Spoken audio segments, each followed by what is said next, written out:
Chapter 1. The Hermetic Philosophy. The lips of wisdom are closed except to the ears of understanding. The Kybalion. From old Egypt have come the fundamental esoteric and occult teachings which have so strongly influenced the philosophies of all races, nations and peoples for several thousand years. Egypt, the home of the pyramids and the Sphinx, was the birthplace of the hidden wisdom and the mystic teachings. From her secret doctrine all nations have borrowed. India, Persia, Chaldea, Media, China, Japan, Assyria, ancient Greece and Rome, and other ancient countries partook liberally at the feast of knowledge which the hierophants and masters of the land of Isis so freely provided for those who came prepared to partake of the great store of mystic and occult lore which the master minds of that ancient land had gathered together. In ancient Egypt dwelt the great adepts and masters who have never been surpassed, and who seldom have been equalled, during the centuries that have taken their processional flight since the days of the great Hermes. In Egypt was located the great lodge of Lodges of the Mystics. At the doors of her temples entered the neophytes who afterwards, as hierophants, adepts and masters, travelled to the four corners of the earth, carrying with them the precious knowledge which they were ready, anxious and willing to pass on to those who were ready to receive the same. All students of the occult recognize the debt that they owe to these venerable masters of that ancient land. But amongst these great masters of ancient Egypt there once dwelt one of whom masters hailed as the Master of Masters. This man, if man indeed he was, dwelt in Egypt in the earliest days. He was known as Hermes Trismegistus. He was the father of the occult wisdom, the founder of astrology, the discoverer of alchemy. The details of his life story are lost to history, owing to the lapse of the years, though several of the ancient countries disputed with each other in their claims to the honour of having furnished his birthplace, and this thousands of years ago. The date of his sojourn in Egypt, in that his last incarnation on this planet, is not now known, but it has been fixed at the early days of the oldest dynasties of Egypt, long before the days of Moses. The best authorities regard him as a contemporary of Abraham, and some of the Jewish traditions go so far as to claim that Abraham acquired a portion of his mystic knowledge from Hermes himself. As the years rolled by after his passing from this plane of life, tradition recording that he lived 300 years in the flesh, the Egyptians deified Hermes and made him one of their gods, under the name of Thoth. Years after, the people of ancient Greece also made him one of their many gods, calling him Hermes, the god of wisdom. The Egyptians revered his memory for many centuries, yes, tens of centuries, calling him the scribe of the gods, and bestowing upon him distinctively his ancient title Trismegistus, which means the thrice great, the great great, the greatest great, etc. In all the ancient lands the name of Hermes Trismegistus was revered, the name being synonymous with the fount of wisdom. Even to this day we use the term hermetic in the sense of secret, sealed so that nothing can escape, etc., and this by reason of the fact that the followers of Hermes always observed the principle of secrecy in their teachings. They did not believe in casting pearls before swine, but rather held to the teaching milk for babes, meat for strong men, both of which maxims are familiar to readers of the Christian scriptures, but both of which had been used by the Egyptians for centuries before the Christian era. And this policy of careful dissemination of the truth has always characterized the Hermetics, even unto the present day. The Hermetic teachings are to be found in all lands, among all religions, but never identified with any particular country, nor with any particular religious sect. This is because of the warning of the ancient teachers against allowing the secret doctrine to become crystallized into a creed. The wisdom of this caution is apparent to all students of history. The ancient occultism of India and Persia degenerated, and was largely lost, owing to the fact that the teachers became priests, and so mixed theology with the philosophy, the result being that the occultism of India and Persia has been gradually lost amidst the mass of religious superstition cults, creeds and gods. So it was with ancient Greece and Rome.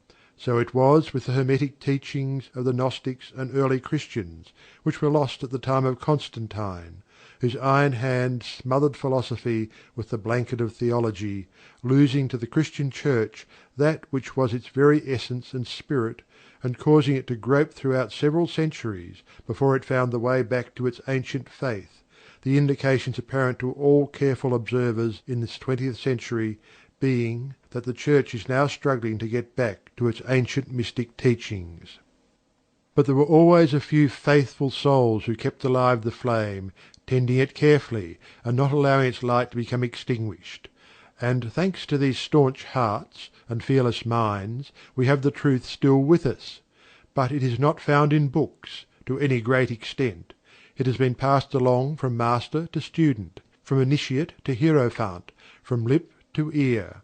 When it was written down at all, its meaning was veiled in terms of alchemy and astrology, so that only those possessing the key could read it aright. This was made necessary in order to avoid the persecutions of the theologians of the Middle Ages, who fought the secret doctrine with fire and sword, stake, gibbet, and cross. Even to this day there will be found but few reliable books on the Hermetic philosophy, although there are countless references to it in many books written on various phases of occultism.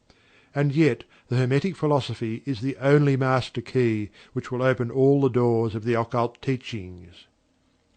In the early days there was a compilation of certain basic Hermetic doctrines, passed on from teacher to student, which was known as the Kybalion, the exact significance and meaning of the term having been lost for several centuries. This teaching, however, is known to many to whom it has descended, from mouth to ear, on and on throughout the centuries. Its precepts have never been written down or printed, so far as we know.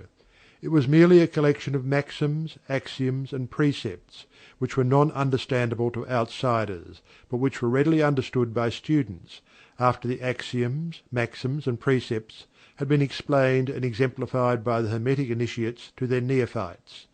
These teachings really constituted the basic principles of the art of Hermetic alchemy, which, contrary to general belief, dealt in the mastery of mental forces rather than material elements, the transmutation of one kind of mental vibrations into others, instead of the changing of one kind of metal into another. The legends of the Philosopher's Stone, which would turn base metal into gold, was an allegory relating to Hermetic philosophy, readily understood by all students of true Hermeticism. In this little book, of which this is the first lesson, we invite our students to examine into the Hermetic teachings as set forth in the Kybalion, and as explained by ourselves, humble students of the teachings, who, while bearing the title of initiates, are still students at the feet of Hermes, the Master. We herein give you many of the maxims, axioms, and precepts of the Kybalion, accompanied by explanations and illustrations which we deem likely to render the teachings more easily comprehended by the modern student, particularly as the original text is purposely veiled in obscure terms. The original maxims, axioms, and precepts of the Kybalion are printed herein, in quotation marks, the proper credit being given. Our own work is printed in the regular way, in the body of the work. We trust that the many students to whom we now offer this little work will derive as much benefit from the study of its pages as have the many who have gone on before, treading the same path to mastery throughout the centuries that have passed since the times of Hermes Trismegistus, the Master of Masters, the Great. In the words of the Kybalion, "Where fall the footsteps of the Master, the ears of those ready for his teachings open wide." The Kybalion. Where the ears of the student are ready to hear, then cometh lips to fill them with wisdom. The Kybalion. So that, according to the teachings, the passage of this book to those ready for the instruction will attract the attention of such as are prepared to receive the teaching. And likewise, when the pupil is ready to receive the truth, then will this little book come to him or her. Such is the law. The Hermetic principle of cause and effect, in its aspect of the law of attraction, will bring lips and ear together, pupil and book in company. So mote it be. End of chapter 1 of the Kybalion by 3 Initiates. This recording is in the public domain. Chapter 2. The Seven Hermetic Principles. The principles of truth are seven. He who knows these, understandingly, possesses the magic key before whose touch all the doors of the temple fly open. The Kybalion. The seven Hermetic Principles, upon which the entire Hermetic Philosophy is based, are as follows: 1. The Principle of Mentalism. 2. The Principle of Correspondence. 3. The Principle of Vibration. 4. The Principle of Polarity. 5. The Principle of Rhythm. 6. The Principle of Cause and Effect. 7. The Principle of Gender. These seven principles will be discussed and explained as we proceed with these lessons. A short explanation of each, however, may as well be given at this point. 1. The Principle of Mentalism. The All is Mind. The Universe is Mental. The Kybalion. This principle embodies the truth that all is Mind. It explains that the All, which is the substantial reality underlying all the outward manifestations and appearances which we know under the terms of the material universe, the phenomena of life, matter, energy, and, in short, all that is apparent to our material senses, is Spirit, which in itself is unknowable and undefinable, but which may be considered and thought of as a universal, infinite living mind. It also explains that all the phenomenal world or universe is simply a mental creation of the All, subject to the laws of created things, and that the universe, as a whole, and in its parts or units, has its existence in the mind of the All, in which mind we live and move and have our being. This principle, by establishing the mental nature of the universe, easily explains all of the varied mental and psychic phenomena that occupy such a large portion of the public attention, and which, without such explanation, are non-understandable and defy scientific treatment. An understanding of this great Hermetic principle of Mentalism enables the individual to readily grasp the laws of the mental universe, and to apply the same to his well-being and advancement. The Hermetic student is enabled to apply intelligently the great mental laws, instead of using them in a haphazard manner. With the Master Key in his possession, the student may unlock the many doors of the mental and psychic